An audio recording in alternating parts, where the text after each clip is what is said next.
नमस्कार, मी सुदर्शन देवघरे पुन्हा एकदा तुम्हा सगळ्यांचं स्वागत करतो माझ्या एका नव्या व्हिडिओमध्ये।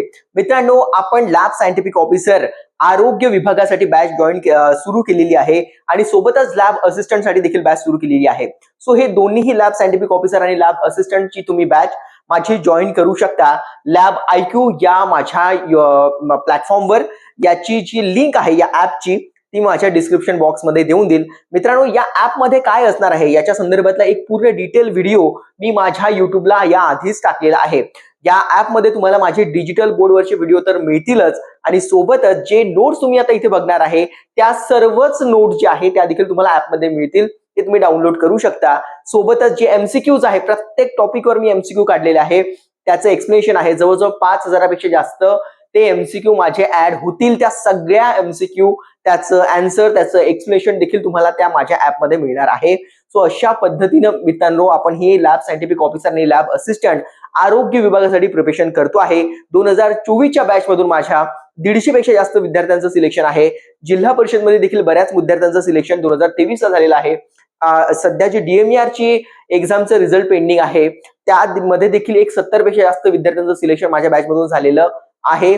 असा चांगला रिझल्ट आतापर्यंत आपण दिलेला आहे। अजूनही चांगला रिझल्ट आरोग्य विभागासाठी जी येणारी आरोग्य विभागाची एक्झाम आहे त्यामधल्या लॅब सायंटिफिक ऑफिसर आणि लॅब असिस्टंट साठी आपण देण्याचा आपला प्रयत्न असणार आहे। त्या दृष्टिकोनातूनच आपली ही बॅच आपण सुरू केलेली आहे। बराचसा टॉपिक आपण कव्हर केलेला आहे, पण ज्यांना आजही बॅच जॉईन करायची असेल त्यांना काहीही प्रॉब्लेम नाही, कारण की माझे सगळे व्हिडिओ जे असतात ते रेकॉर्डेड फॉर्म मध्ये अवेलेबल असल्या कारणाने आज देखील तुम्ही पहिल्या व्हिडिओ पासून तर आतापर्यंत सगळ्या व्हिडिओ पर्यंतचे माझे व्हिडिओ, नोट्स, MCQs या सगळ्या गोष्टी बघू शकता।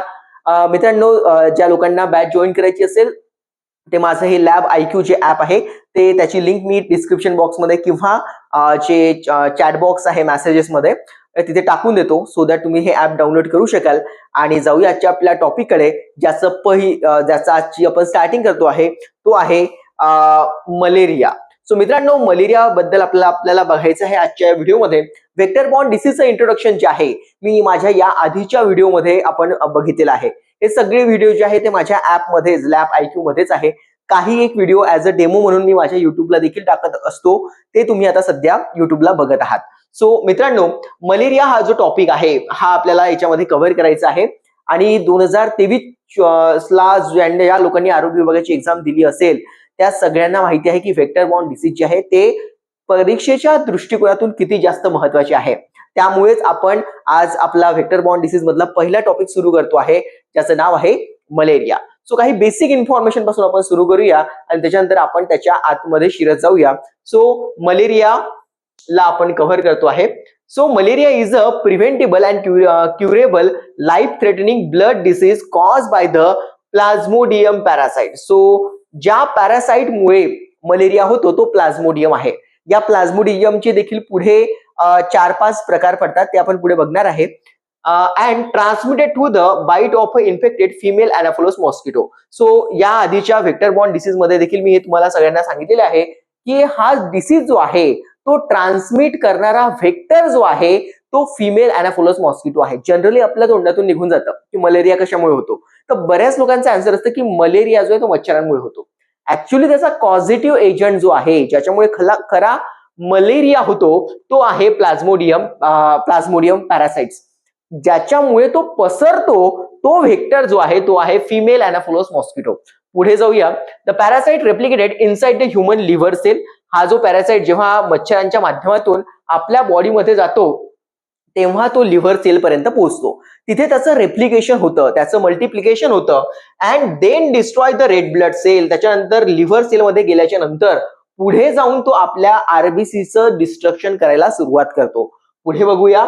And causing a cyclic fever episode, आणि त्याच्यानंतर आपल्याला फिवर कंटिन्युअली यायला सुरुवात होतो। अशा प्रकारे हा जो प्लाझ्मोडियम पॅरासाइट्स आहे तो जेव्हा आपल्या बॉडीमध्ये एंटर करतो, कोणा थ्रू तो आपल्या बॉडीमध्ये एंटर करतो, तो फिमेल अॅनाफिलोस मॉस्किटो थ्रू आपल्या बॉडीमध्ये एंटर करतो आणि त्याच्यानंतर तो आपल्या लिव्हर सेलला डॅमेज करण्याचा प्रयत्न करतो। तिथून पुढे तो RBCला डिस्ट्रक्ट करण्याचा प्रयत्न करतो आणि त्याच्यानंतर आपल्याला कंटिन्युअसली फिवरचे वेगवेगळे स्टेजेस मधून आपल्याला जावं लागतं।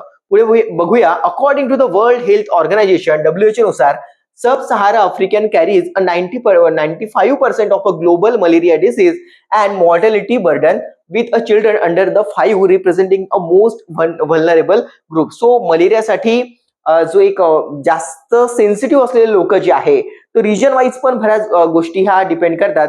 सो हा जो एक सब सहारा आफ्रिका जो रिजन आहे त्याच्यामध्ये 95% जो आहे तो मलेरिया पाहायला मिळतो. त्यातल्या त्यात जी लहान मुलं असतात त्यांच्यावर याचा जो इफेक्ट आहे तो जास्त दिसून येतो. तिथे त्यांची जी मॉर्टॅलिटी आहे, मृत्यू दर जे आहे किंवा रोग पसरण्याची जी ॲबिलिटी आहे ते या रिजन मध्ये थोडीशी जास्त दिसून येते. कारण की तो जो रिजन आहे तिथे व्हेक्टर जे आहे हे चांगल्या पद्धतीने काम करू शकतात.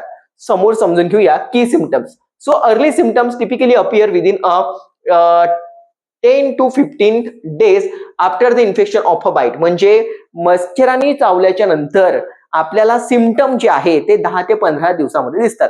यालाच म्हणतात incubation period. What is the incubation period? एखादा डिसीज तुमच्या बॉडीमध्ये गेल्याच्या नंतर त्याचे सिम्पटम्स दिसेपर्यंतचा जो कालखंड असतो त्याला इन्क्युबेशन पिरियड असं म्हणतात. सो हा जो इन्क्युबेशन पिरियड आहे इथे 10 ते 15 दिवसाचा आहे. जेव्हा बाईट करतो आपल्याला मॉस्किटो त्याच्यानंतर 10 ते 15 दिवसानंतर आपल्याला ते सिम्पटम जे आहे ते दिसायला लागतात. So mild and uncomplicated case mimic at the severe flu. तो आता बऱ्या वेगवेगळ्या स्टेजेस मध्ये हा मलेरिया आपल्याला दिसून येतो. बऱ्याचदा त्याच्यामध्ये फ्लू जो आहे ते आपल्याला दिसून येतं. तर काय काय सिम्पटम्स त्याचे आपल्याला पाहायला मिळतात?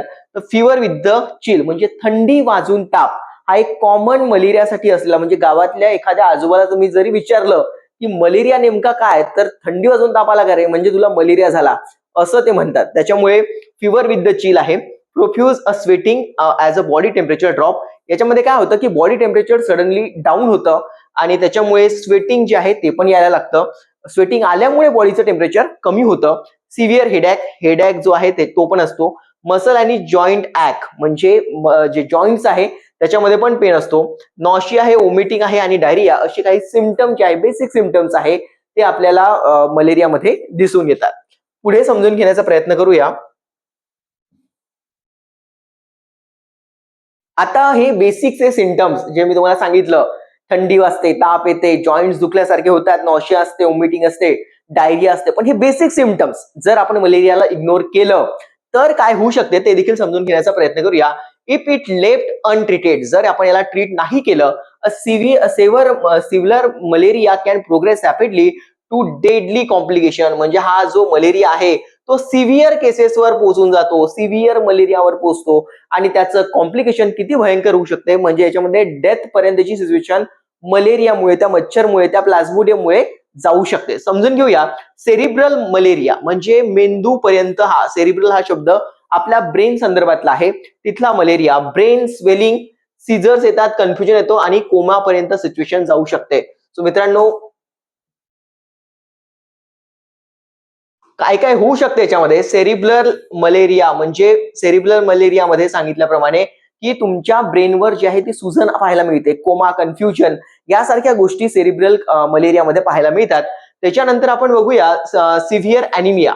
मी मगाशीच तुम्हाला सांगितल्याप्रमाणे जेव्हा हे पॅरासाइट जे आहे मच्छराच्या माध्यमातून आपल्या बॉडीमध्ये एंटर करतात तर ते लिव्हर सेलला अफेक्ट करतात आणि त्याच्यानंतर ते आपल्या आरबीसीचं डिस्ट्रक्शन करायला सुरुवात करतात आणि म्हणूनच आपल्या आरबीसीचं डिस्ट्रक्शन झाल्यामुळे, आरबीसी कमी आपल्या बॉडीमधून झाल्यामुळे अॅनिमियाची सिच्युएशन येऊ शकते. Due to the massive destruction of a red blood cell इथे अॅनिमिया देखील पाहायला मिळू शकतो.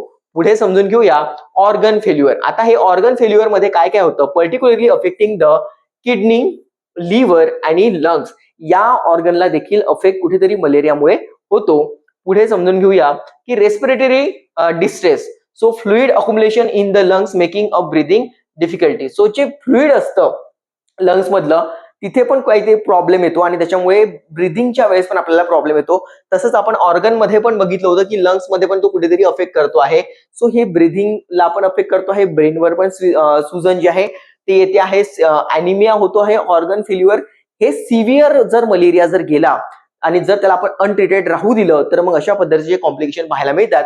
आता बघूया की ट्रान्समिशन आणि कॉज कसा आहे, एकापासून दुसऱ्याला हा मलेरिया पोहोचतो तरी कसा आणि त्याचं खरं कारण काय आहे ते समजून घेण्याचा प्रयत्न करूया. सो जाऊया आपल्या मलेरिया मधल्या नेक्स्ट टॉपिकवर ज्याचं नाव आहे ट्रान्समिशन आणि कॉज. सो कशा पद्धतीनं त्याचं ट्रान्समिशन होतं ते समजून घेऊया. So disease is cause by the 5 parasites. मगाशी मी तुम्हाला सांगितलं की हा मलेरिया नावाचा डिसीज जो आहे हा काही मच्छरांमुळे होत नाही. मच्छर तर बिचारे फक्त त्याचं व्हेक्टर असतात, एकापासून दुसऱ्यापर्यंत पोहोचवणारे व्हेक्टर म्हणजे फिमेल एनाफिलस मॉस्किटो आहे. खरा मलेरिया जो आहे जो प्लाझ्मोडियममुळे होतो. आता याचे 5 प्रकार पडतात, बघूया. प्लाझ्मोडियम फॅल्सिपेरम हा जो डिसीज आहे, ट्रान्समिशन कसं होतं, 5 पॅरासाइट असतात, ते प्लाझ्मोडियमच्या जिनसचे 5 प्रकार, 5 पॅरासाइट्स असतात.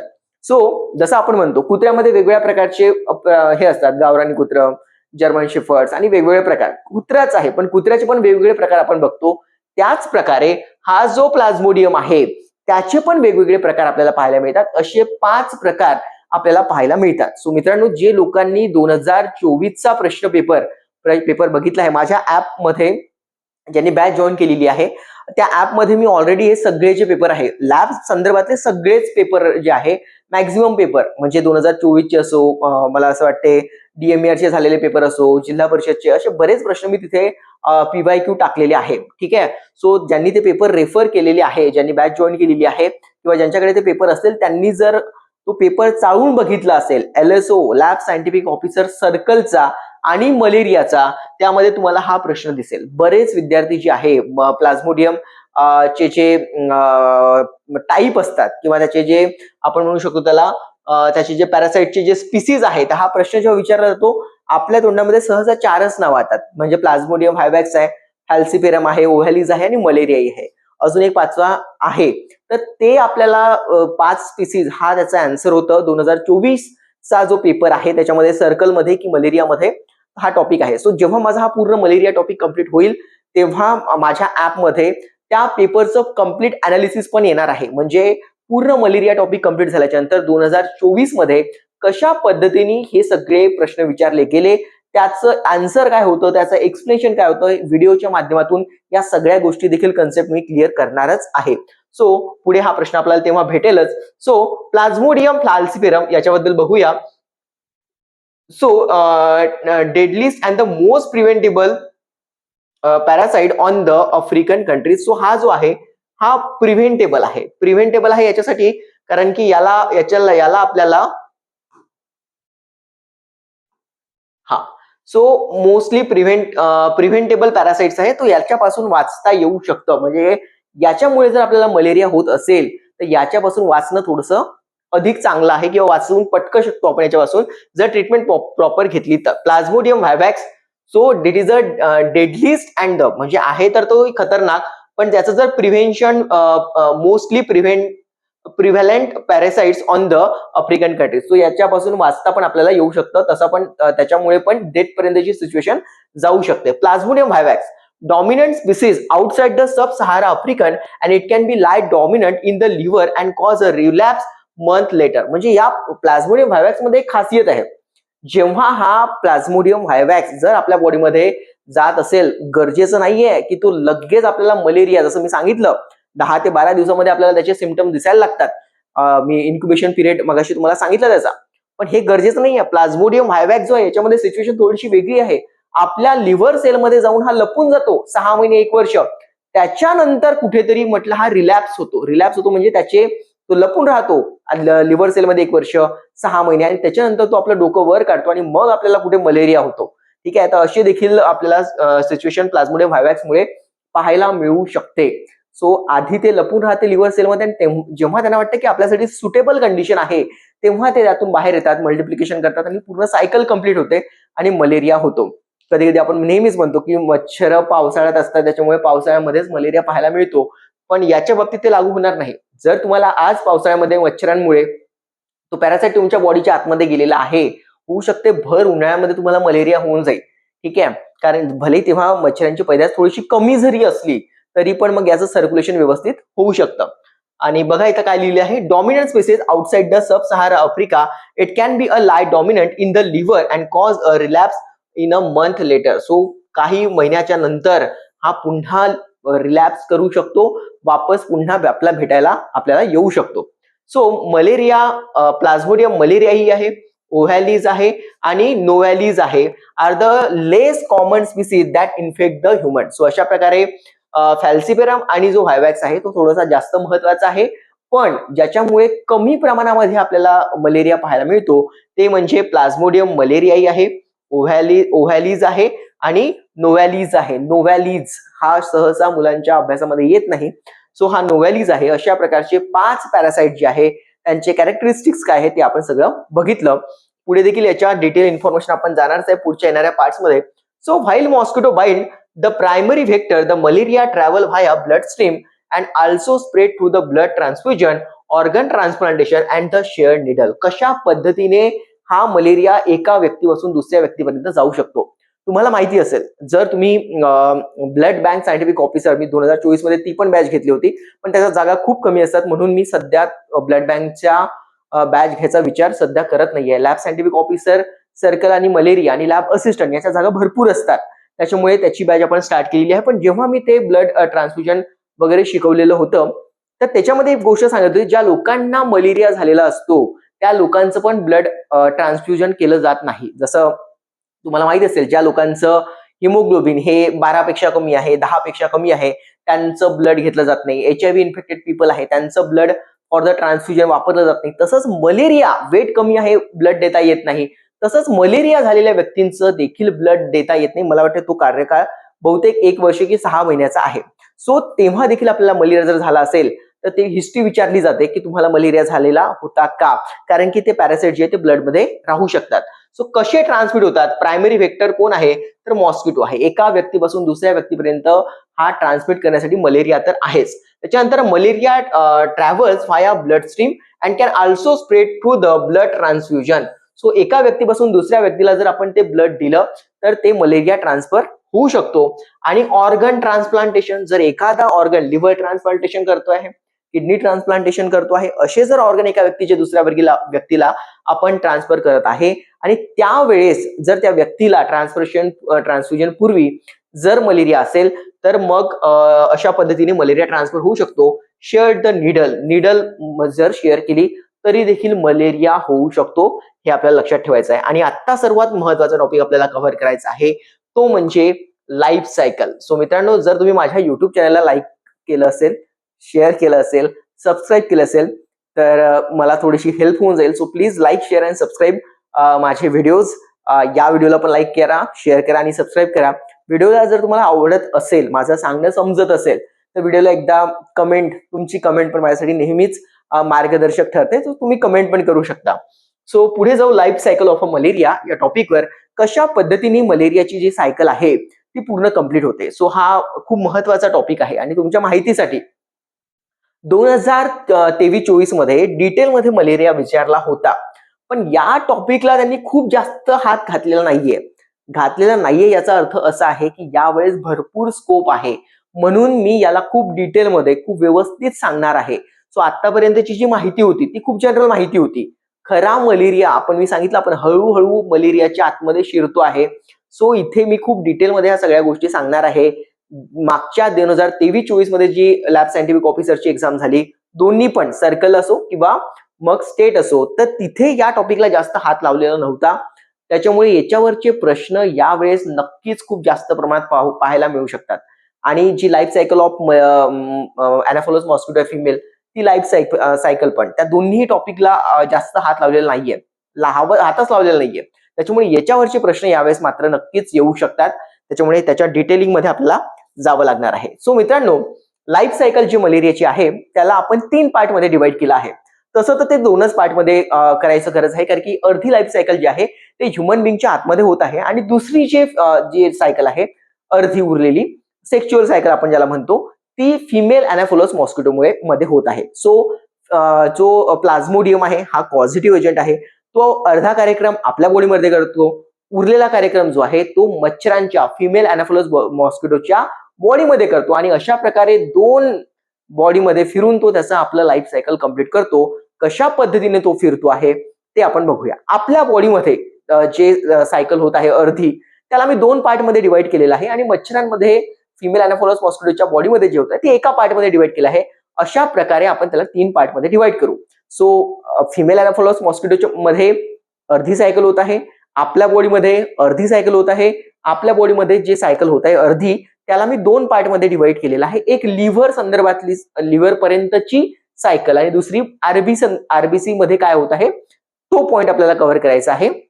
आणि नंतर आपण बघणार आहे फिमेल अॅनाफिलोस मॉस्किटोच्या बॉडीमध्ये नेमकं काय होतं ते. सो बघा, लाईफ सायकल मध्ये मलेरिया पॅरासाइट जो आहे has a complex 2 host life cycle. किती होस्ट आहे याच्यामध्ये? 2 होस्ट लाईफ सायकल आहे, involving a female Anopheles mosquito आणि नंतर आहे ह्युमन. असे दोन जे घटक आहे यांच्यामध्ये मलेरियाची लाईफ सायकल होते आणि ही कॉम्प्लेक्स सायकल आहे. ही सायकल जी आहे एकदम साधी सुधी आहे का? अशी पटकन झाली आणि पटकन मलेरिया व्हायसाठी बघा, आता तुम्ही बघणार किती कठीण आहे मलेरिया होणं, पण किती लोकांना मलेरिया होतो. आता तरी या रिजन मध्ये बऱ्याच कमी पाहायला मिळतो, पण गडचिरोली साईड जो मागास एरिया आपण ज्याला थोडंसं म्हणू शकतो, तिथे मात्र याचा कहर असतो, कहर.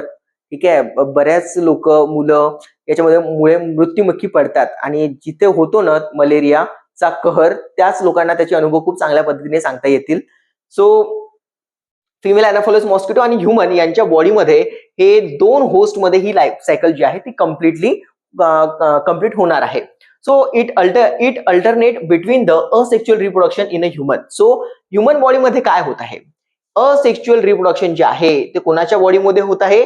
तर ह्युमनच्या बॉडीमध्ये होत आहे. आणि सेक्च्युअल रिप्रोडक्शन जे आहे ते फिमेल अॅनाफिलोस मॉस्किटोच्या बॉडीमध्ये होत आहे. ही गोष्ट पण लक्षात ठेवायची आहे. जरी मी तुम्हाला सांगितलं अर्धी आपल्या बॉडीमध्ये होत आहे, अर्धी फिमेल अॅनाफिलोस मॉस्किटोच्या बॉडीमध्ये होत आहे, पण आपल्या ह्युमन बिंगच्या बॉडीमध्ये असेक्च्युअल रिप्रोडक्शन होतं आणि फिमेल अॅनाफिलोस मॉस्किटोच्या बॉडीमध्ये सेक्च्युअल रिप्रोडक्शन त्या पॅरासाइटचं प्लाझ्मोडियमचं होतं.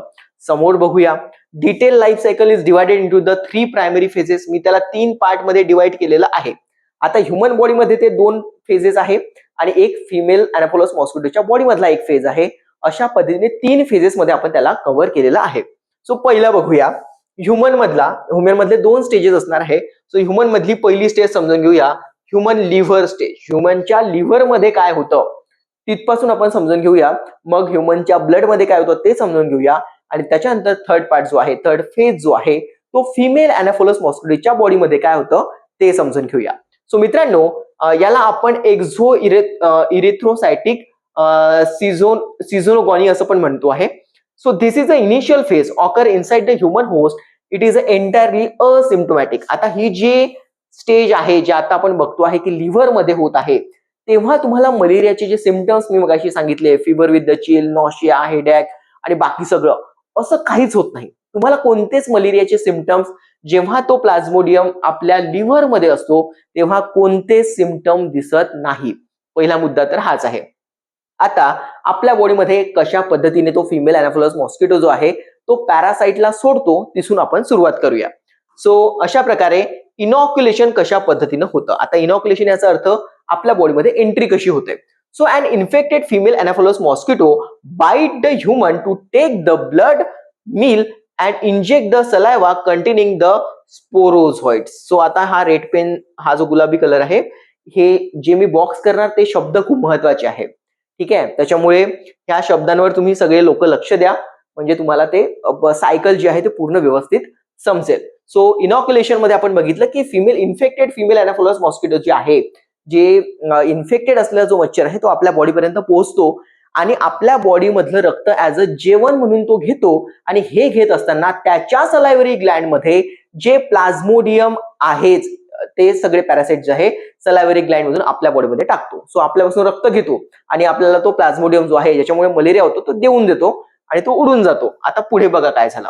जेव्हा आपल्या बॉडीमध्ये तो ते पॅरासाइट सोडतोय, ते त्याची स्टेज कोणती आहे? ती स्टेज आहे स्पोरोझाइट. सो स्पोरोझाइट ही स्टेज मॉस्किटो आपल्या बॉडीमध्ये सोडतात. मलेरियाची कोणती स्टेज आपल्या बॉडीमध्ये फिमेल अॅनाफिलोस मॉस्किटो सोडतात असा प्रश्न आला, त्याचा आन्सर जे आहे ते स्पोरोझॉइट आहे, the infected form into the blood stream. अशा प्रकारे ब्लड स्ट्रीम मध्ये आता स्पोरोझॉइट जे आहे, स्पोरोझॉइट म्हणजे काय, प्लाझ्मोडियम मुळे मलेरिया होतो त्याची एक स्टेज आहे, जे मच्छर आपल्या बॉडीमध्ये सोडत आहे त्या स्टेजला म्हटलं जातं स्पोरोझाइट. पुढे समजून घेऊया. Liver invasion. So within 30 minutes मध्ये this sporozoite travel through the blood stream and invade the liver cell. त्याच्यानंतर काय होत आहे, त्याच्यानंतर हे जे स्पोरोझॉइट्स आहे ते आपल्या लिव्हर सेलला, हिपॅटिक सेलला जाऊन काय करताय, इन्फेक्ट करताय. सो मच्छरनी चावलं, त्यांनी आपल्यापासून रक्त घेतलं आणि आपल्याला त्यांनी प्रसाद दिला. कशाचा प्रसाद दिला? स्पोरोझॉइटचा प्रसाद दिला. म्हणजे स्पोरोझॉइट आपल्या बॉडीमध्ये गेले. ब्लड स्ट्रीम मध्ये फिरता फिरता विदिन 30 मिनिटांमध्ये हे सगळे स्पोरोझॉइड जे आहे ते आपल्या लिव्हर सेल पर्यंत पण पोहोचले. आता पुढे बघा काय झालं. Asexual multiplication. Over a 6 to 15 days, these sporozoids multiply mitotically inside the liver cell, transforming into the large structure called the cizone. आता हे जे स्ट्रक्चर आहे आतापर्यंतचं हे आता पुढे कशामध्ये कन्वर्ट झालं आहे? सिझोन्ट मध्ये कन्वर्ट झालेलं आहे. बॉडीमध्ये आपल्या सर्वात पहिले काय सोडलं? स्पोरोझॉइड. ते कुठे गेले? आपल्या ब्लड थ्रू लिव्हर पर्यंत गेले. तिथून जे लिव्हर मध्ये जे काही डेव्हलपमेंट झालं, जे मायटोटिक सेल डिव्हिजन झालं, त्याच्यामुळे ते स्पोरोझॉइड पुढे जाऊन सिझोन्ट मध्ये कन्वर्ट झालेले आहे. तो सिझोन्ट मध्ये कन्व्हर्शन झालेला आहे. पुढे बघूया. Merozoite release. आता schizont eventually rupture releasing a tens of 10,000 of a merozoites into the blood stream. So thousands of merozoites. तर त्याच्यानंतर हा जो सिझोन्ट आहे या सिझोन्ट मध्ये भरपूर सगळे असे छोटे छोटे काय असतात? मिरोझॉइड्स असतात. ते मिरोझाइट जेव्हा हा सिझोन जो आहे तो रप्चर होतो, तो ब्रेक होतो, ब्रेक झाल्यानंतर त्या सिझोनच्या आतमध्ये असलेले हे छोटे छोटे जे काही मिरोझॉइड्स आहे ते सगळे बाहेर पडतात. सो आतापर्यंत काय झालं ते समजून घेऊया. फिमेल अनाफोलोस मॉस्किटोनी आपल्याला चावलं, त्यांनी आपल्यापासून रक्त घेतलं आणि सलायव्हरी ग्लँड मध्ये असलेला जो स्पोरोझॉइड्स आहे ते आपल्या बॉडीमध्ये सोडले. ते स्पोरोझॉइड ब्लड स्ट्रीम मध्ये गेले. ब्लड स्ट्रीम नंतर ते विदिन 30 मिनिट्स आपल्या लिव्हर सेल पर्यंत पोहोचले. लिव्हर मध्ये त्यांचं सेल डिव्हिजन झालं, मल्टिप्लिकेशन झालं, असेक्शुअल मायटोटिक सेल डिव्हिजन झालं आणि त्याच्यानंतर त्यांचं कन्व्हर्शन झालं सिझोन मध्ये. सिझोन जो आहे त्याच्या आतमध्ये खूप छोटे छोटे छोटे छोटे छोटे काय असतात? मिरोझॉइड्स असतात आणि जेव्हा तो सिझोन बर्स्ट होतो तेव्हा त्याच्यातले मिरोझॉइड जे आहे ते बाहेर पडतात. तो आतापर्यंत हे झालं ब्लड स्ट्रीम मध्ये. आता आपल्या मिरोझॉइड्स येऊन गेलेले आहे. मिरोझॉइड्स आल्याच्या नंतर आता पुढे बघूया. इन अ सर्टन स्पीसीज, काही स्पीसीज मध्ये काय होतं की ते लिव्हर सेल मध्ये आपले जे मिरोझॉइड्स आहे ते तसेच राहतात. मिरोझॉइड्स म्हटल्यापेक्षा आपण म्हणतो सिझोन स्टेज. सिझोन स्टेज म्हटल्यापेक्षा आपण म्हणू शकतो स्पोरोझॉइड. स्पोरोझॉइड्स आपल्या लिव्हर मध्ये गेले, ते पुढे जाऊन त्याचा काही कार्यक्रम करतच नाही, तसेच राहतात, लपून राहतात. त्याला हायप्नॉटिक स्टेज असं म्हणतात, म्हणजे लपलेली स्टेज आहे. आणि मग 3-4 महिन्याच्या नंतर जेव्हा त्यांना मूड होतो तेव्हा ते आपल्याला मलेरियाचे कार्यक्रम, आपले इव्हेंट दाखवायला सुरुवात करतात. सो मी मगाशी सांगितल्यामध्ये मच्छरने आपल्याला चावल्याच्या नंतर त्यांनी स्पोरोझॉइड्स आपल्या बॉडीमध्ये सोडले, ब्लड स्ट्रीम मध्ये गेले, तिथून लिव्हर सेल पर्यंत गेले, तिथे सिझोन बनला, सिझोनचा बर्स्ट झाला आणि त्याच्यानंतर आपल्याला मिरोझॉइड जे आहे ते आपल्या ब्लड मध्ये पूर्णकडे पसरून गेले. पण कधी कधी असं होतं की हे जे स्पोरोझॉइड्स आहे ते लिव्हर सेल मध्ये लपूनच राहतात. समोर त्यांचं सिझोन होणं, सिझोन बर्स्ट होऊन मिरोझॉइड होणं हा कार्यक्रम होतच नाही. म्हणून मी इथे काय लिहिलेलं आहे बघा, डॉर्मन्सी. डॉर्मन्सी म्हणजे काय? लिव्हर सेल मध्ये ते जे स्पोरोझॉइड गेले ते आपले आराम करत राहतात, ते काही बाहेर येत नाही. So in a certain species, जसं प्लाझ्मोडियम व्हायवॅक्स सोबत होते, जर मलेरिया तुम्हाला प्लाझ्मोडियम व्हायवॅक्स आणि प्लाझ्मोडियम ओव्हॅलिस मुळे होत आहे तर असं होऊ शकतं. Some parasite remain dormant in the liver cell as hypnozoites. Hypnozoites म्हणून ते लिव्हर मध्ये लपून राहतात, शांतपणे बसलेले असतात.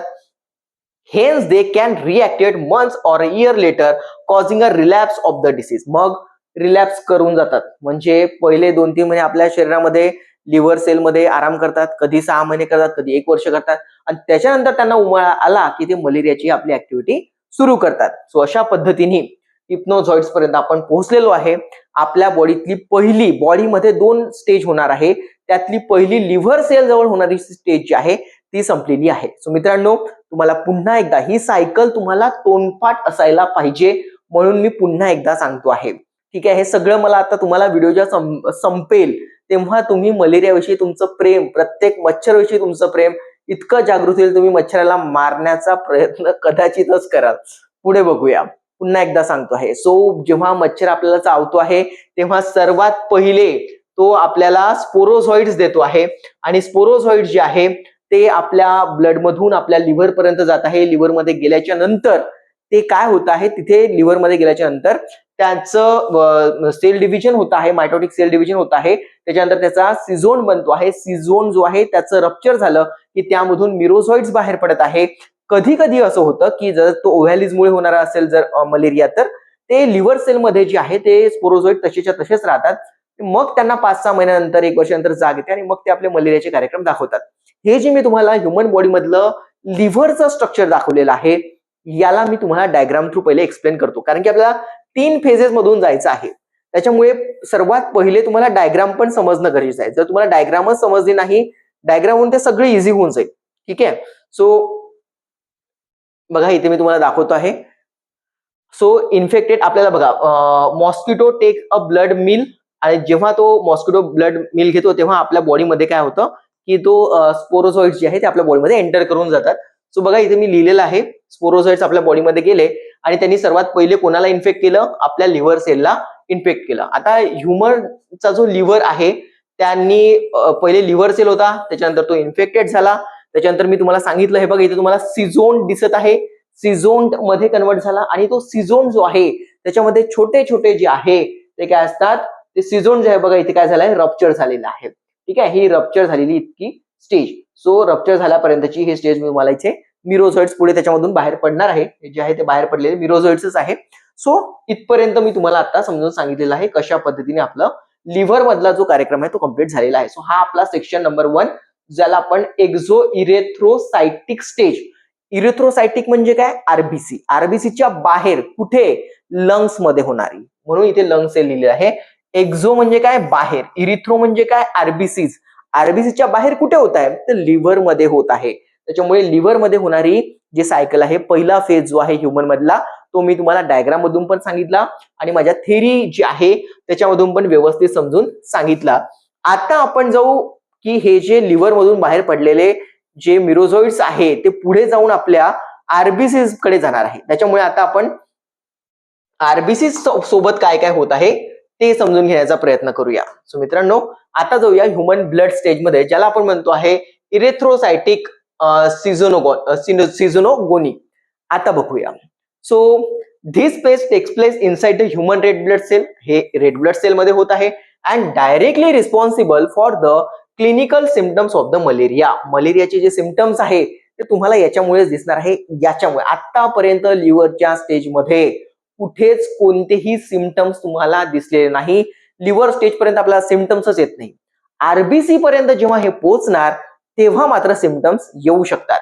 ते बघूया आता. So RBC invasion. आता आरबीसी मध्ये घुसतात कसे ते समजून घेऊया.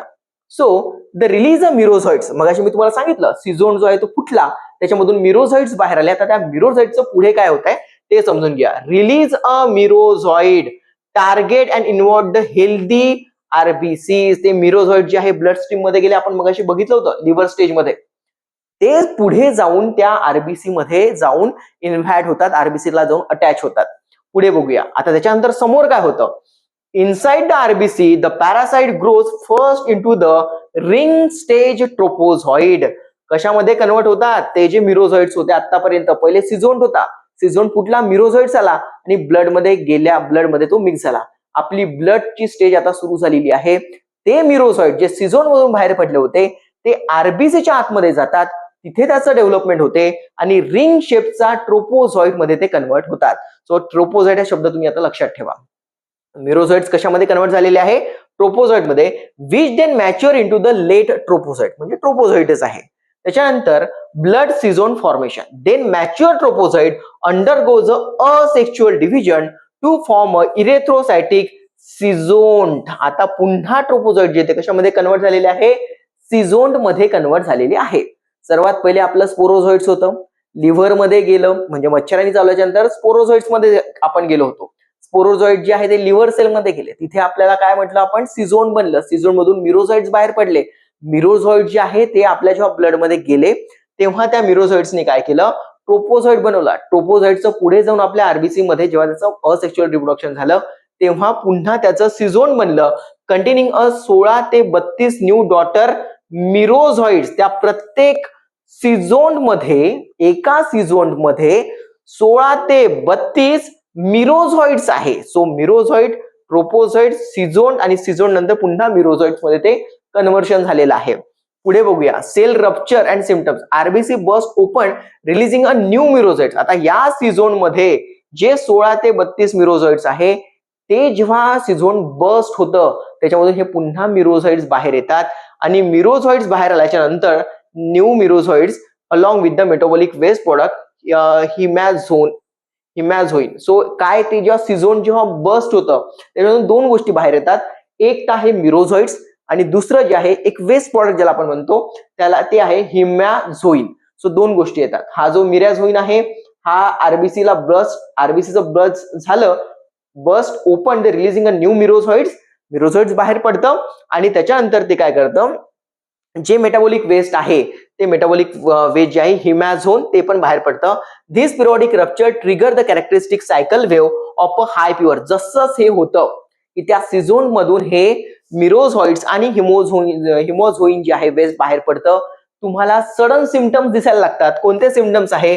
हाय फिवर दिसतं, शेकिंग चिल्स दिसून येतं, स्वेटिंग दिसून येतं. These merozoites immediately go on the invade a new RBC rupturing a 12 to 14 hour cycle. म्हणजे आरबीसी पटापट याच्यामध्ये काय होतं, आरबीसीचं डिस्ट्रक्शन व्हायला पाहायला आपल्याला मिळतं.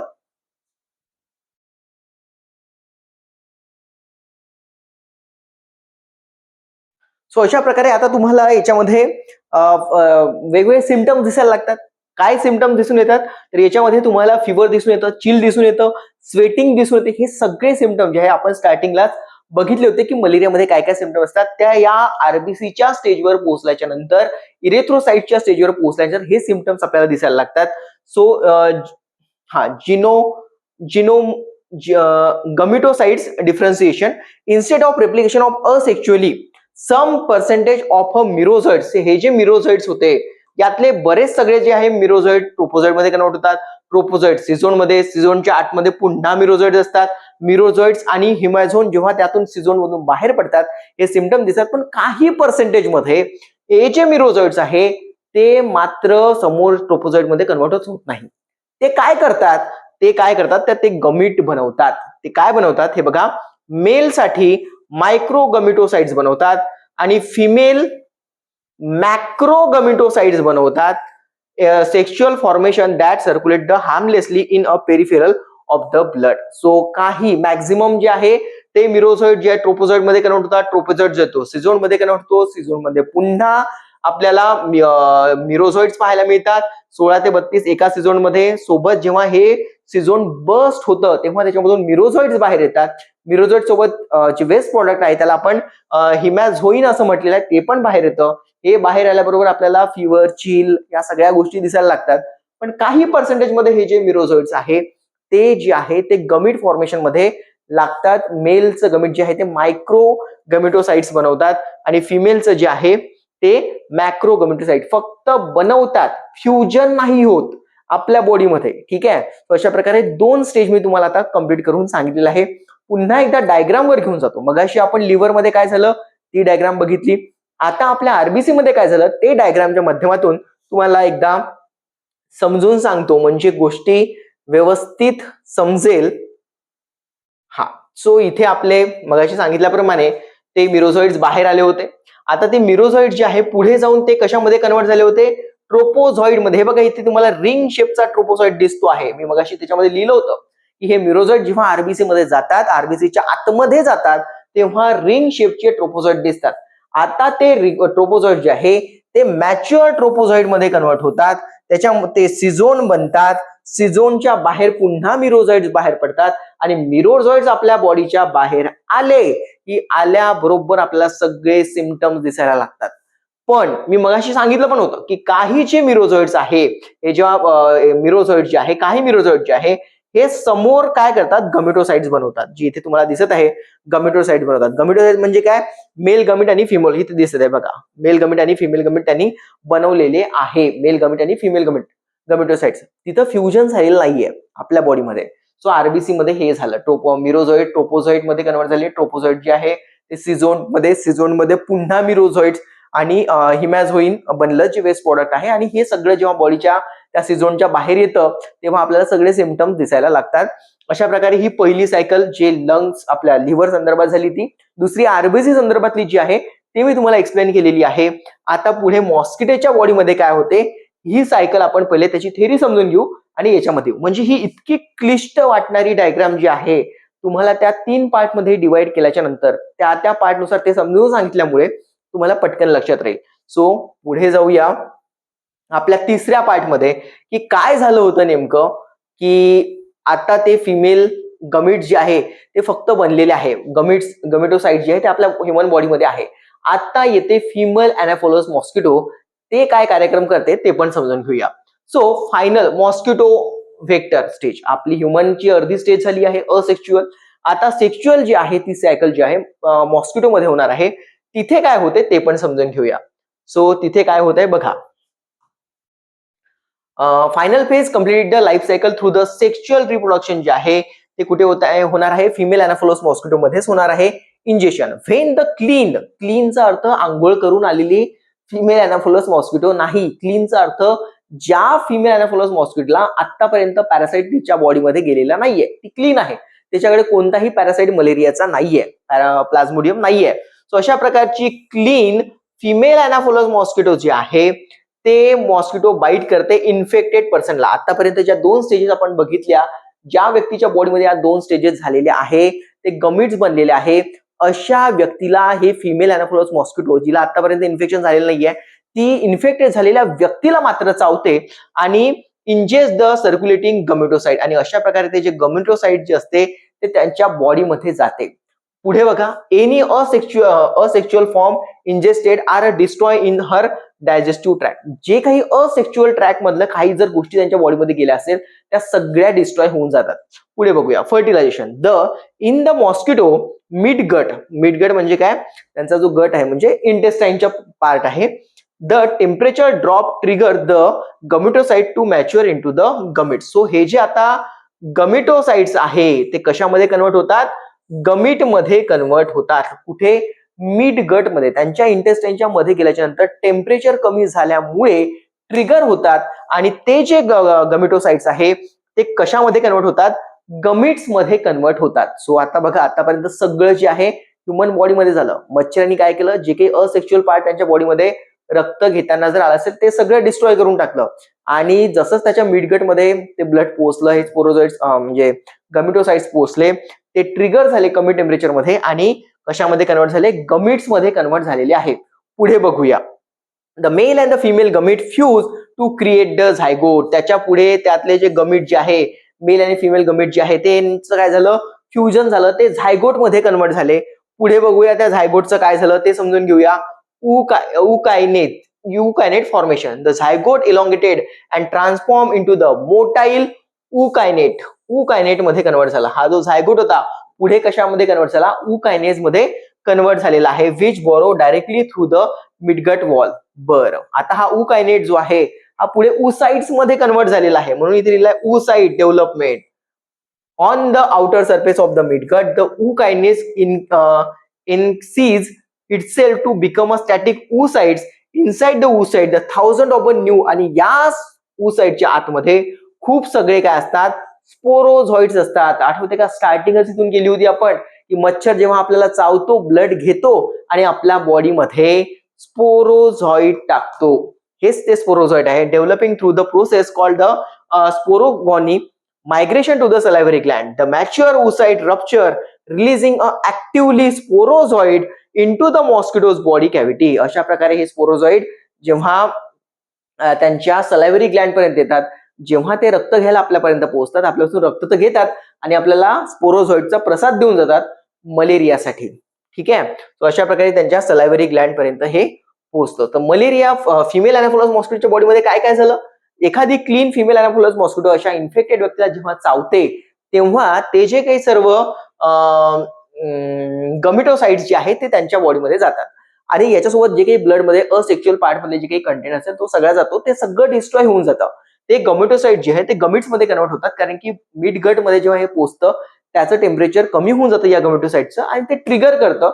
गमिटोसाइट जे आहे ते गमिट्स मध्ये कन्वर्ट होतं. मेल गमिट फिमेल गमिट हे फ्यूज होतात, त्यांच्यापासून झायगोट बनते. झायगोट पुढे ookainate मध्ये कन्वर्ट होतं. ookainate पुढे oocytes मध्ये कन्वर्ट होतं. oocyteच्या आतमध्ये जे आहे ते काय असतात, स्पोरोझॉइड्स असतात आणि ते स्पोरोझॉइड oocyte जे आहे ते बस्ट होतं, त्यातले स्पोरोझॉइड जे आहे ते बाहेर येतात आणि सलायव्हरी ग्लँड पर्यंत पोहोचतात आणि जेव्हा मच्छर आपल्यापर्यंत पोहोचतो फॉर बाईट तेव्हा ब्लड तो घेतो आणि हा स्पोरोझॉइड जो आहे त्यांच्या बॉडीमध्ये जातो इथपर्यंतच हे पूर्ण जे आहे हे लाईफ सायकल आहे. एकदा मॉस्किटोच्या बॉडीमध्ये काय झालं, इथे काय लिहिलंय, mosquito is now highly infectious and ready to inject the sporozoite into the next human host, restarting the entire life cycle. अशा प्रकारे त्या मॉस्किटोच्या गटमध्ये म्हटल्यापेक्षा सलायव्हरी ग्लँडमध्ये हे स्पोरोझॉइड असतात. ते कोणालाही चावलं की मग तो व्यक्ती सेम सायकल त्याच्या बॉडीमध्ये पहिले लंग्स मध्ये होते आणि पुढे लिव्हर मध्ये होते आणि लिव्हर मधून मग पुढे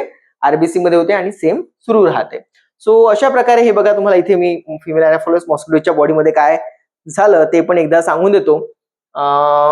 यस, हे झाली पोरोजेनिक सायकल. मॅक्रोगमिट्स म्हणजे फिमेलचे, हे मायक्रोगमिट्स म्हणजे मेलचे. त्याच्यापासून काय बनलं, उकायनीज बनलं. उकायनीजचं काय बनलं, उसाइड्स बनलं.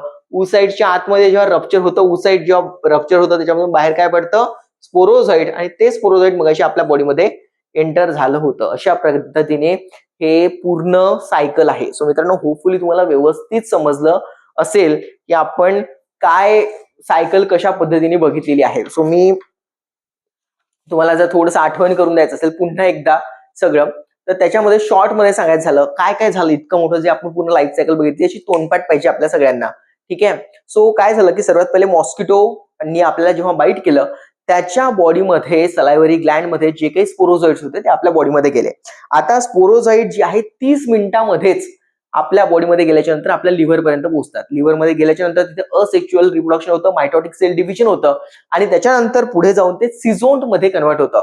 सिझोन्ट जो आहे त्याच्यामध्ये ते आपल्या लिव्हर मध्ये गेल्याच्या नंतर सिझोन्ट हा जो आपल्या लिव्हर मध्ये पोहोचतो, त्याच्यानंतर तो रप्चर होतो आणि त्याच्यामध्ये मिरोझॉइड्स बनतात. हे जे मिरोझॉइड्स आहे हे आपल्या ब्लड पर्यंत पोहोचतात. आता हे सगळं होत असताना यातले काही समोर आरबीसीला हे जे मिरोझॉइड्स आहे ते आरबीसीला जाऊन काय करणार आहे, स्टिक होणार आहे. आरबीसीला जाऊन काय करणार आहे, इन्फेक्ट करणार आहे. आणि आरबीसीला जेव्हा ते टार्गेट करत आहे त्याच्यानंतर त्या आरबीसी मध्ये ट्रोपोझॉइड्स बनतात आणि ट्रोपोझॉइड जो आहे रिंग शेपचे ट्रोपोझॉइड आपण बघितलं होतं आणि ते ट्रोपोझॉइड जे आहे समोर जातात, त्यांचं पुढे जे डेव्हलपमेंट आहे ते सिझोन्ट मध्ये होतं आणि सिझोन्टच्या आतमध्ये पुन्हा काय असतात, मिरोझॉइड्स असतात. आणि ते मिरोझॉइड जे आहे जेव्हा रप्चर होतात त्याच्यामधून ते मिरोझॉइड्स तर बाहेर पडतातच, पण सोबतच जे वेस्ट प्रॉडक्ट आपण म्हटलेलं होतं ते हिमोझिन जे आहे ते पण बाहेर पडतं. जेव्हा हे मिरोझॉइड्स आणि हिमोजिन बाहेर पडतं तेव्हा सिम्पटम्स दिसायला सुरुवात होते. लिव्हर पर्यंतच्या कोणत्या स्टेजमध्ये कोणत्याही प्रकारचे सिम्पटम्स आपल्याला दिसत नव्हते. आता इथून पुढे काय होतं, जसं मी तुम्हाला मगाशी मिरोझॉइड्स पर्यंत सांगितलं, मिरोझॉइडच्या समोर आपण बघितलं ट्रोपोझॉइड, सिझोन्ट, मिरोझॉइड्स. हे पण मिरोझॉइड जेव्हा लिव्हर मधून बाहेर पडले, ब्लड मध्ये ते आले, त्यातले काही पर्सेंटेज जे असे असतात ते गमिट्स बनवतात. ठीक आहे, गमिटोसाइट्स बनवतात. आता फिमेल अॅनाफोलस मॉस्किटो जेव्हा आपल्याला चावेल अशा व्यक्तीला, तेव्हा ते जे गमिटोसाइट्स आहे जे काही प्रमाणातच बनवले होते ते गमिटोसाइट जे आहे ते त्यांच्या ब्लड घेताना ते त्यांच्या ग्लँड्स मध्ये चालले जातात. सलायव्हरी ग्लँड मधून ते आपल्या गटमध्ये ते पोहोचतात.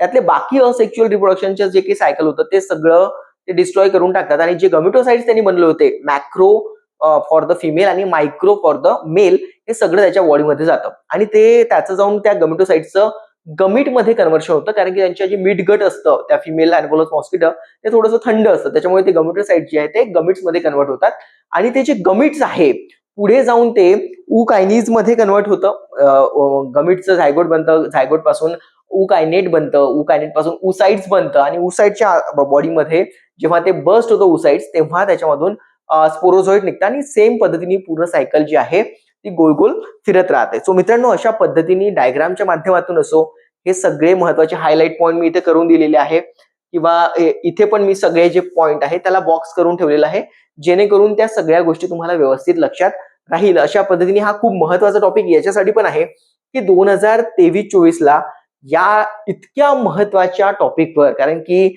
Malaria without life cycle of मलेरियावर जर टॉपिक विचारायचं असेल, सहसा असं होऊ शकत नाही की त्याच्या लाईफ सायकलवर प्रश्न येऊ नये, इतका महत्वाचा टॉपिक आहे. हा सुटलेला आहे 2023-24 मध्ये. त्याच्यामुळे हा टॉपिक मधला प्रत्येक शब्द, कोणती स्टेप कुठून सुरू होत आहे, कशामध्ये कन्वर्ट होत आहे, ठीक आहे, या सगळ्या खूप महत्वाच्या गोष्टी आहे. सो आता आपण जाऊया थोड्याशा बेसिक इन्फॉर्मेशन कडे. Information about the female Anopheles mosquito. त्या फिमेल अॅनाफोलस मॉस्किटो बद्दल थोडीशी माहिती आपण बघूया. Female Anopheles mosquito is a small, slender insect globally recognized as a primary vector responsible for the transmission of a human malaria parasite. So कशासाठी हा एक जो फिमेल Anopheles mosquito आहे एक प्रकारचा प्रायमरी व्हेक्टर आहे to carry the malaria. While there are 460 species, हा exam point of view खूप जास्त महत्वाचा पॉइंट आहे. किती मलेरियाच्या स्पीसीज, जसं मी सांगितलं कुत्रा आहे पण त्या कुत्र्याचे खूप सगळे स्पीसीज आहे, तसेच फिमेल Anopheles मॉस्किटो तर आहे, त्याचे किती स्पीसीज आहे. जसा पॅरासाइट जो आहे फिमेल प्लाझ्मोडियम त्याचे 5 स्पीसीज मी तुम्हाला सांगितले, तसेच फिमेल Anopheles मॉस्किटो या मच्छरचे किती स्पीसीज आहे, तर त्याचे जे स्पीसीज आहे 460 स्पीसीज आहे. एक्झाम पॉइंट ऑफ व्ह्यू महत्वाचा प्रश्न, खूप महत्वाचा प्रश्न. पुढे बघूया. Within the Anopheles genus only a selected few are highly efficient are the spreading the disease to the human. So ह्युमनला मलेरिया करण्यासाठी जे फिमेल Anopheles मॉस्किटो पाहिजे ते खूप कमी आहे. 460 पैकी 408 ही स्पीसीज मलेरिया ट्रान्समिट करत नाही. पुढे बघूया. आता हे जे मी तुम्हाला इथे दाखवतो आहे हे फिमेल Anopheles मॉस्किटोचं स्ट्रक्चर आहे. डिटेल मध्ये मी यासाठी घेऊन जातो मित्रांनो, कारण की मला रिझल्ट पाहिजे आहे. जे लोक माझा व्हिडिओ आता सध्या स्किप करून बघत असतील त्यांना काही समजणार नाही, पण जे प्रत्येक गोष्ट समजून घेण्याचा प्रयत्न करत आहे त्याचा माझ्या म्हणजे ह्या नोट्स तुमच्यापर्यंत असणं, त्याचा अंडरलाईन करणं, याच्यावरची एमसीक्यू सॉल्व्ह करणं, याची आपण पूर्ण ऍक्टिव्हिटी करतोय, ही एक्झाम पॉइंट ऑफ व्ह्यू खूप महत्वाची आहे. सो बघा, हे जे तुम्हाला दिसतो आहे याला म्हणतात प्रोबायोसिस. ठीक आहे, याच्या थ्रू ते जे रक्त जे आहे ते घेतात. त्याच्यानंतर ह्या अँटिना असतो मच्छरला, या फिमेल Anopheles मॉस्किटो मध्ये अँटिना दिसून येतो. त्याच्यानंतर याला म्हणतात पल्प मधून पल्पचं पण काही काम आहे ते मी पुढे तुम्हाला सांगतो कशा पद्धतीचं काम आहे ते. आणि ओके, सो पुढे आपण जसं जसं समोर जाऊ तसं तसं याच्यावर बोलूया. आणखी एक महत्वाची गोष्ट, फिमेल Anopheles मॉस्किटोला ओळखायचं कसं. हा जो फिमेल Anopheles मॉस्किटो आहे हा जर सरफेस असेल त्याला असं सरळ बसत नाही. याचा जो हा पोर्शन आहे हा 45 डिग्री, म्हणजे हे बघा, हा असा जर मी 90 डिग्री पकडला तर हा बरोबर असा 45 डिग्री मध्ये बसतो. हा महत्वाचा पॉइंट आहे. 45 डिग्री सेल्सिअस मध्येच हा बसतो. याचे ऍब्डॉमेन आहे, टेल आहे, हे पूर्ण असं एका स्ट्रेट लाईन मध्ये असतं. आणि हा जो याचा आपल्याला प्रोबायोसिस दिसतोय तो एकदम टच होतो. सो 45 डिग्री मध्ये बसणारा जो मच्छर आहे तो फिमेल Anopheles मॉस्किटो आहे. हे त्याचं कॅरेक्टरिस्टिक्स आहे, 45 डिग्री सेल्सिअस मध्ये बसणं. ही डायग्राम देऊन जर तुम्हाला कधी विचारलं ओळखा क्युलेस मॉस्किटो आहे का, ॲडिस मॉस्किटो आहे का, त्याच्यानंतर फिमेल Anopheles मॉस्किटो आहे का, सो 45 डिग्री सेल्सिअस दिसला की फिमेल Anopheles मॉस्किटो लक्षात ठेवायचं. पुढे जाऊया. तर physical characteristics and identification. You can distinguish the female Anopheles mosquito from the other common mosquito by looking at several unique physical characteristics. काही physical characteristics आहे, trade आहे. ट्रेड म्हणजेच कॅरेक्टरिस्टिक, ज्याच्यावरून आपण फिमेल Anopheles मॉस्किटो हा आहे की नाहीये ते आयडेंटिफाय करू शकतो. बघूया. रेस्टिंग पोझिशन, मगाशी सांगितल्याप्रमाणे while sitting on a surface it tilt the body at a shape of a 45 degree Celsius. मी आताच तुम्हाला डायग्राम दाखवली. 45 डिग्री सेल्सिअस मध्ये तो बसतो, ती बसते. आणि किपिंग इट्स हेड डाऊन, मग अशी आपण बघितलं त्याचं हेड एकदम खाली होतं. आणि sticking the abdomen straight up to the air. Other common mosquito usually rest parallel to the surface. बाकीचे मॉस्किटो सरफेसला असे पॅरलल बसतात, हा असा बसतो 45 डिग्री सेल्सिअस. ही फिमेल Anopheles मॉस्किटो आहे ती अशी बसते. पुढे बघूया लॉंग सेन्सरी पल्प. आता हे लॉंग सेन्सरी पल्प, मग अशी मी तुम्हाला दाखवला पल्प जो आहे तो काय आहे. सो पल्प जो आहे हा सेन्सरी स्ट्रक्चर आहे near the mouth are just as a long like a proboscis. Proboscis म्हणजे काय, ती त्याची सोंड आहे. प्रोबायोसिसचा अर्थ सोंड, त्या मच्छरची ज्यातून ते रक्त घेतं. तितक्याच लांबीचा हा जो आहे तो पल्प असतं. पल्पचं काम जे आहे ते सेन्स करणं आहे. काय सेन्स करते ते मी पुढे सांगतो. कुठे कार्बन डायऑक्साईड निघत आहे का, स्वेटिंग येत आहे का, अंधारामध्ये मच्छराला दिसणार कसं, त्याचं सेन्सरी ऑर्गन एक प्रकारचं ते पल्प आहे. ज्याच्यामुळे कुठून जर CO2, जसं आपण बाहेर CO2 सोडतो, आपल्या बॉडीची हीट राहते, आपल्या बॉडीचं टेम्परेचर राहते, आपल्या बॉडीला स्वेट राहते, हे सगळं सेन्स ते करतं. आणि तेव्हा अंधारामध्ये पण आपलं म्हणतो यार अंधारामध्ये मच्छर खूप चावतात, मच्छराला कसं दिसत असेल, दिसत नाही, ते याच्यावरून सगळं सेन्स करतात. पुढे बघूया. Wing pattern. The wing are often feature distinct patches, dark and a pale spots त्याच्यावर पाहायला मिळतात फिमेल Anopheles मॉस्किटो मध्ये. अँटिना पण त्याला असतो. अँटिना पण मी तुम्हाला दाखवला. Unlike the male Anopheles mosquito, male मध्ये नसतो, मेल मध्ये बिलकुल नसतो. विच कॅन ब्रशी, जो unlike a male Anopheles which has a brushy feather like a antenna to the detect the sound, the female has a plain thin antenna. Sorry, so male मध्ये पण असतो पण तो ब्रशी असतो, फिदर लाईक फिदरी असतो. So असा जो अँटिना असतो त्याला असे हे असतात मेल मध्ये. पण फिमेल मध्ये काय आहे, प्लेन असतो, बिलकुल अँटिना असा असतो आणि थिन असतो अँटिना. ठीक आहे, पुढे बघूया डाएट काय आहे त्यांचं आणि बीटिंग बिहेवियर कशा पद्धतीचं आहे, कशा पद्धतीने चावणार, केव्हा चावणार, काय खातात ते पण आपण एकदा बघून घेऊया. सो डाएट बघूया त्यांचं मच्छरांचं. हा, सो डाएट बद्दल, blood requirement, both the male and female eat the plant nectar for the basic energy. Plant nectar म्हणजे काय, जो प्लांट मधून निघणारा जो काही रस आहे, फुलांचा जो काही रस आहे त्यांच्यावर मच्छर जगतात. ठीक आहे, त्यांच्या बेसिक एनर्जीसाठी. मग however only the female bite and drink a blood, she required the protein and the nutrient found in a blood to develop their egg. तसं पाहता मेल आणि फिमेल दोघंही जे प्लांटचं, फ्रूटचं, फुलांचं जे काही ज्यूस आहे तेच पितात. पण जर ते फिमेल एनाफोलस मॉस्किटो आहे, तिला जर एग द्यायची आहे, त्यांना प्रॉपर प्रोटीन लागेल, ते सगळं आपल्या ब्लड मध्ये असतं म्हणून ते आपल्याला चावतात. त्यांच्या अंड्यांना प्रोटीन मिळावं, त्यांची डेव्हलपमेंट चांगली व्हावी म्हणून. होस्ट हंटिंग, कशा पद्धतीने ते आपला शिकार करतात ते बघूया. Female are attach to host by tracking a, ते आपल्यामध्ये काय बघतात, कार्बन डायऑक्साईड बाहेर निघत आहे का, बॉडीची हीट ते सेन्स करतात, मॉइश्चर बघतात, केमिकल क्ल्यूज जसं की स्वेट आहे, breath like a lactic acid and the ammonia, या सगळ्या गोष्टीचा ते विचार करतात. त्यांच्याजवळ जो सेन्सरी ऑर्गन्स आहे त्याचा विचार करून, आणि मग ते आपल्याला शोधतात आणि आपले शिकार करतात. पुढे बघूया active period. They are a nocturnal, म्हणजे रात्रीच्या वेळेस ऍक्टिव्ह होणारे असतात, किंवा क्रिप्सिक्युलर म्हणजे जेव्हा काय आपण त्याला म्हणू शकतो, उजेड कमी झाले असतो. आता सकाळच्या वेळेस पण उजेड थोडासा कमी असतो, संध्याकाळच्या वेळेस पण उजेड कमी असतो, त्यावेळेस ते लोक ऍक्टिव्ह असतात. Meaning they are mostly active and bite primary dusk throughout the night and until dawn, म्हणजे डावनचा अर्थ म्हणजे सकाळ होण्याच्या आधी, सायंकाळच्या वेळेस आणि पूर्ण रात्री जेव्हा प्रकाश कमी असतो त्यावेळेस त्यांची ऍक्टिव्हिटी जी आहे ती थोडीशी जास्त असते. लाईफ सायकल बघूया आणि रिप्रोडक्शन कशा पद्धतीचं त्यांच्या बॉडीमध्ये होतं.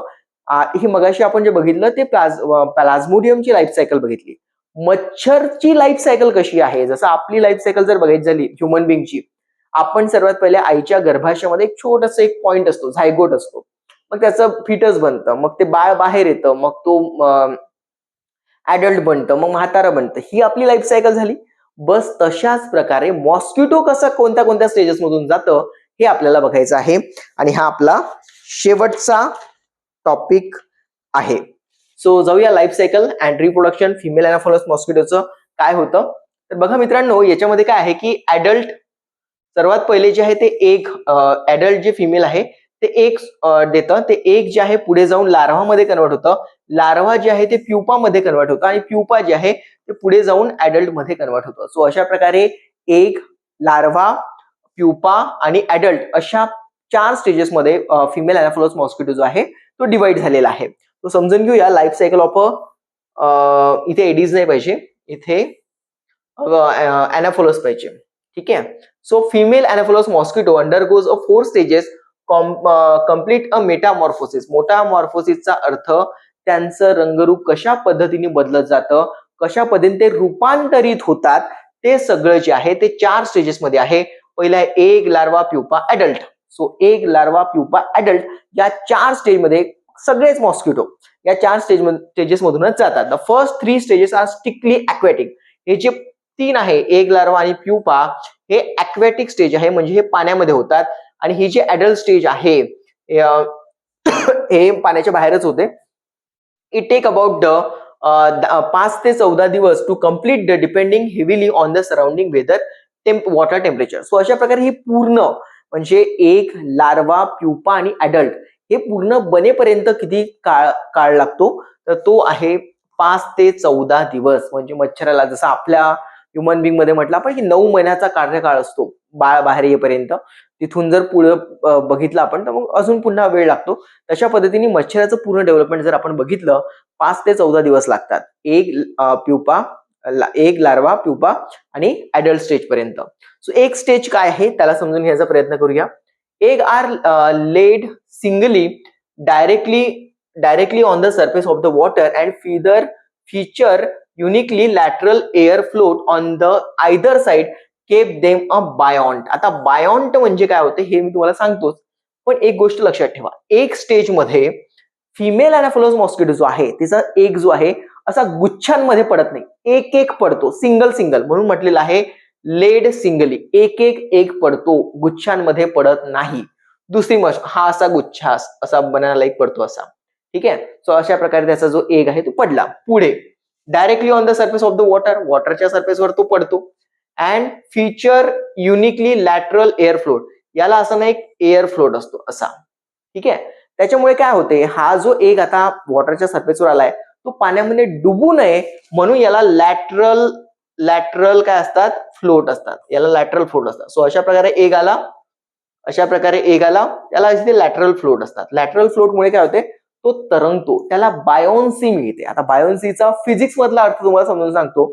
जर तुम्ही आंघोळ करताना प्लास्टिकचा मग्गा आहे त्याला पाण्यामध्ये तुम्ही असं उलट दाबण्याचा प्रयत्न केला, तो मग्गा वर अपोज करण्याचा प्रयत्न करतो, याला म्हणतात बायोन्सी. फिजिक्स मधली टर्मिनॉलॉजी आहे. इथे पण तेच होत आहे. तो एक जो आहे तो खाली जाण्याचा प्रयत्न पाण्यामध्ये करतो, त्याला जे लॅटरल फ्लोट असतात त्याला वर ढकलण्याचा प्रयत्न करतात, म्हणजे ते डुबणार नाही. अशा प्रकारे लॅटरल फ्लोटमुळे मलेरिया जो फिमेल अॅनाफिलोस मॉस्किटो आहे याचा एक सरफेसवर तरंगतो. लॅटरल फ्लोट म्हणजे त्याला थोडासा असा हे दंड्या असतात दोन अशा. ठीक आहे. ड्युरेशन, आता हे एक स्टेज किती काळापर्यंत असते. Typically hatch within 2 to 3 days after being laid. अंड बाहेर आल्याच्या नंतर पाण्याच्या सरफेसवर आल्यात ना 2-3 दिवसामध्ये त्या अंड्यांचं रूपांतर पुढच्या स्टेजमध्ये होते. पुढची स्टेज जी आहे ती लार्वा स्टेज आहे. So also known as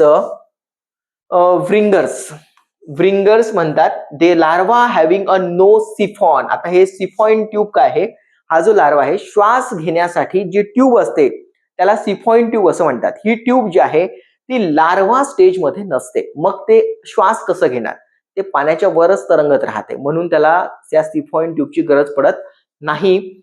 larva have a no siphon breathing tube which cause them to lie horizontally parallel to the water surface to breathe. म्हणून श्वास घेण्यासाठी पाणी इथे असेल तर त्याच्या बिलकुल लागूनच, पाणी जर इथे पाण्याची स्टेज असेल बिलकुल याच स्टेजला त्याला पॅरलल ते जे लार्वा स्टेज आहे ते असते, जेणेकरून तो श्वास घेऊ शकेल. त्याला सिफॉइन ट्यूब नसते. सिफॉइन ट्यूब राहिली ते पाण्याच्या खाली जरी डुबले, आपली सिफॉइन ट्यूब बाहेर काढली तरी हवेतला ऑक्सिजन घेऊ शकले असते.